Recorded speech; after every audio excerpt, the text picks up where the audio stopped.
So I was scouting around the market a little bit, and I managed to get this good deal from the Milwaukee Bucks that I think is going to work out for both teams. Now we want to get rid of Ryan Kelly, and we're taking on Chris Copeland's expiring contract. But at the same time, we get a 2016 first round pick, and we throw in a couple of our future assets, hoping that the Bucks will have a bad year this year, and we'll see what happens from there. But let's see how this trade goes. I throw in that second round pick to spice things up, and success! The trade goes through, and we get rid of Ryan Kelly for good. I also managed to find this pretty good deal with the Toronto Raptors, actually.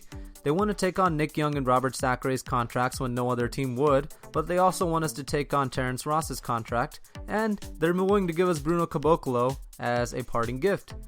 Now, I think this is a good trade for both teams. The Raptors aren't ever going to play Bruno Caboclo, and Terrence Ross is a player that I know the Raptors have been trying to get rid of for a long time, just as much as we want to get rid of Nick Young. And we give them a lot of good offensive firepower with Nick Young, which is something they're severely lacking in after getting rid of Lou Williams. Let me know what you guys think about this trade, and we'll definitely talk about it more in the next video. Now, as the new GM of the Los Angeles Lakers, the next thing that I have to do is evaluate the roster that the Buss family and Mitch Kupchak left behind for me. I'm going to go ahead and skip over Kobe Bryant because there isn't anything that I can say that hasn't already been said. He's a future Hall of Famer, but the question is, how much does he have left in the tank? So we have D'Angelo Russell. He's definitely the only other safe player on this team. Even Julius Randle and Jordan Clarkson are expendable, but me and the owner really believe that Russell has the potential to be a superstar, and he definitely has a swagger to be a superstar. He has good three-point shooting, he has good assist tallies, he averaged 25 and 5 at Ohio State. Now it remains to be seen if he can translate his game to the NBA level. Now, for Julius Randle, there was a time when he was projected to be the number 1 pick in the draft, sometime in 2013. He was eventually drafted at 7th. He's kind of the steal of the draft for the Lakers. The only problem with Julius Randle is he only played 14 minutes in his rookie season, and he's technically a sophomore now. But he's been around NBA teams for a year, so we'll just have to see how much he has learned from the sidelines. He didn't have a promising performance in Summer League, but I think he'll come around eventually. So next we have Jordan Clarkson, the 6'5", point guard, shooting guard, combo guard out of Missouri. Now he's about 23 years old going on 24, so he has a little bit more of experience on his shoulders than D'Angelo Russell. But the question with Clarkson is just how high his ceiling is. He was drafted 46th in the second round of the 2014 NBA draft by the Washington Wizards. So he doesn't have the ceiling of a lottery pick, at least so people think, but he ended up becoming the steal of the draft. So we're going to have to see how far we can take Clarkson with this team offensively. As far as defense, there's a lot to be desired. He's not exactly the best defender, so we want to work on that. So having gone over the 3 main young guys on our team, it's time to go over the 3 main veteran acquisitions that the Buss family and Mitch Kupchak made over the break. And that's Lou Williams, Roy Hibbert, and Brandon Bass. So starting with Roy Hibbert, our starting 7'2" giant. Now, the thing with Roy Hibbert is he's an amazing shot blocker. He's got all the facets and the finesse to be a good big man. But the question for Roy Hibbert has always been his mentality. Can he change up that mentality by switching to another team? Can he up his ferocity playing with someone like Kobe Bryant, who's known to push players really hard? That is the big question. The next guy on our list is a gem, reigning 6th man of the year, Lou Williams. Now, nobody thought the Lakers would pick up such a prestigious player, especially a good mid-level player like Lou Williams, but luckily for us, the Toronto Raptors pretty much ignored re-signing Lou Williams because they wanted to improve their defense.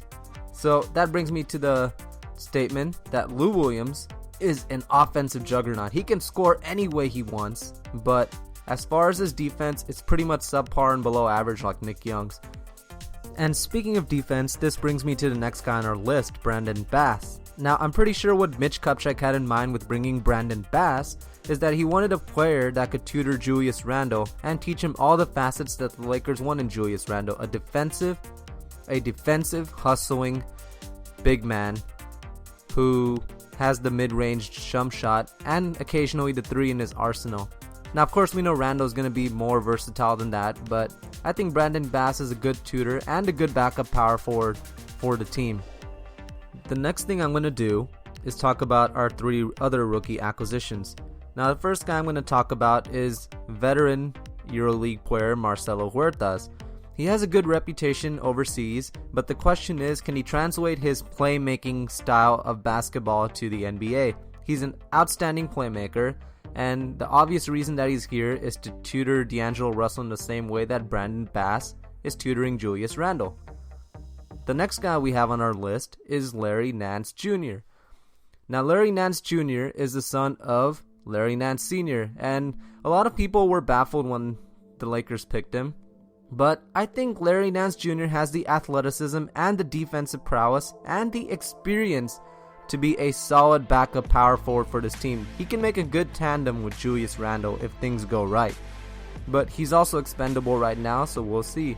Speaking of expendable and sleepers in the NBA draft, we have Anthony Brown from Stanford. Anthony Brown, just like Larry Nance, played all 4 years in college, and he has the potential to be the best 3-and-D sleeper in the draft, but only if he's developed correctly. Now the question is, can the Lakers develop him the way they want to develop him? And can he become the backup small forward or the starting small forward or any rotation player that the Lakers need? That is something we'll have to see for both him and Larry Nance. Metta World Peace is a solid defender, there's no question about that, but he's been out of the NBA for the past year, and we'll just have to see what he has left in the tank for the Lakers. Now, as far as mental prowess, I'm pretty sure he has a lot of defensive teachings that he can pass on to our young guys, notably Jordan Clarkson and Julius Randle, who both struggle on defense mightily. Now, the last guy I have on my list is Tariq Black. Tariq Black is a sophomore, and he was the most efficient rookie of the 2014-2015 NBA draft class. Now, with Tariq Black, the question is not his offensive abilities, because they're definitely there. The problem with him is he's 6'9", which was kind of the same problem with Ed Davis. He's a 6'9" guy, and can he add on to the versatility of his game?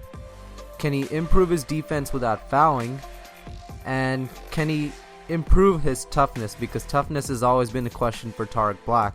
So we'll just have to see if we can get him minutes on this rotation. Alright, so let me know what you guys think about the current Lakers roster, and let me know what you guys think about the Ryan Kelly trade, and what you think about the potential Terrence Ross and Bruno Caboclo trade. If you guys think that's the way to go, just let me know. If you guys think there's a better trade, also let me know. And in the next episode, we will have our first game on our season opener against the Minnesota Timberwolves. Thank you guys for watching.